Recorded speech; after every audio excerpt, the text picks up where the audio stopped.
léegi y a l'affirmation dañuy toll benn période de l'affirmation des identités le voile fait partie de l'identité africaine, sénégalaise musulmane partout musulmane. Donc vous partagez la position de Ousmane Sonko? Je partage entièrement parce que seul le Premier ministre a rappelé les dispositions de la Constitution, a rappelé les dispositions yaa ngi ko doon wax léegi tout à l'heure de la Convention relative aux droits de l'enfant.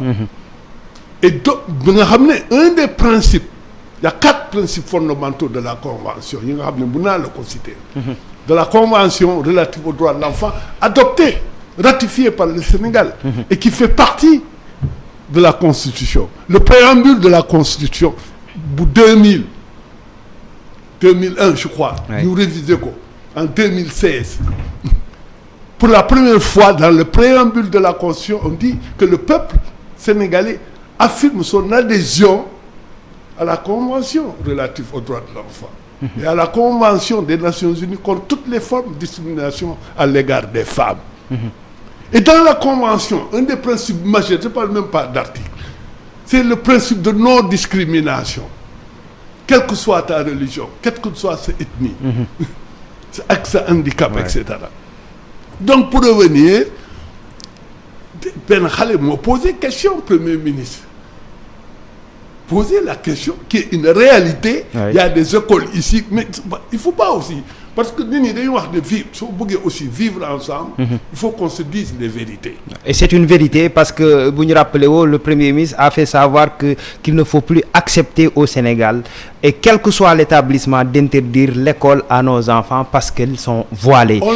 Ci kaddu yooyu, est-ce que, parce que gis nañ donc une partie de l'église, des hommes de l'église, si on peut dire, Abbé Latir Ndiaye mu def une missive donc dal ci indigné wu par rapport ak ses propos, gis nañ également le Conseil national du laïcat qui s'indigne également des propos du Premier ministre et qui parle souvent de menaces. Est-ce que kaddu yooyu? Il n'y a aucune menace. Il n'y a aucune menace.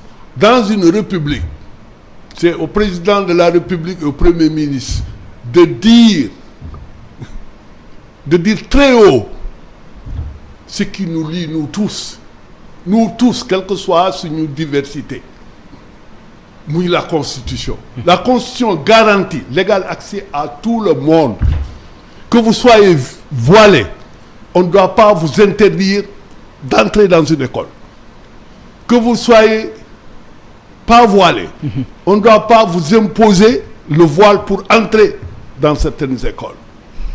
Donc le principe républicain ki nga xam ne moo am légitimé wax ko, ce n'est ni l'abbé ni na la tudd le marabout, Conseil national, oui. Le marabout, ni le pasteur, ni celui qui est dans ses khambes, bon, etc., etc. Celui qui détient, qui doit dire ce qui nous rassemble nous tous et ce qui fait de nous n'est que citoyens de la République du Sénégal, qui est notre identité républicaine partagée par tout le monde. C'est le Premier ministre et le Président de la République. Le l'abbé qui a parlé, il est libre, franchement. Il est libre de dire. Mais moi, je ne vois pas, par la suite, il y a eu une sorte de ce qu'on appelle le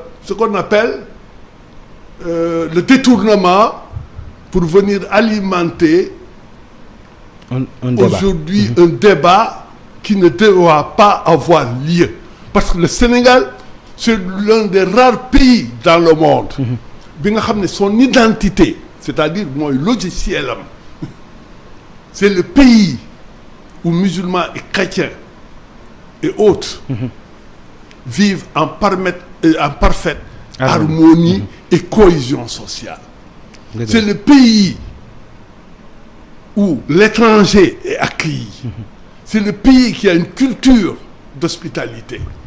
C'est le pays qui n'a pas connu des guerres entre ay ethnies et yooyu. C'est le pays où dans la même famille, vous allez ici dans le Fatick ou dans un village, moi j'étais là. Dans le sud du pays même, des frères et sœurs de confessions différentes. Oui, exactement. Donc moi, ce que je reproche à monsieur, parce que je ne veux pas dire abbé, parce que beaucoup m'ont aussi stigmatisé, parce que ce n'est pas la communauté chrétienne. L'Église n'est pas contre le voile. Au contraire. Il l'a dit lui-même, abbé. Au contraire. Mais ce qu'on dit, c'est qu'en France, on interdit aux musulmanes, aux enfants, aux filles musulmanes, de rentrer dans lundi d'acte. C'est ça la mesure. C'est pas l'Église. Mais est-ce que redoutez-vous un bras de fer? Parce que en écoutant quand même, lisant les déclarations du Conseil national du laïcat, entre autres hommes de l'Église qui se sont exprimés sur la question, dañuy sentir que ils ont appelé à une application stricte du règlement intérieur des établissements privés catholiques. Règlement intérieur d'une association, règlement intérieur d'une école, règlement intérieur de tout ce que vous voulez, ne peut pas être dans la hiérarchie des normes au-dessus de la Constitution. L'État doit garantir l'égalité.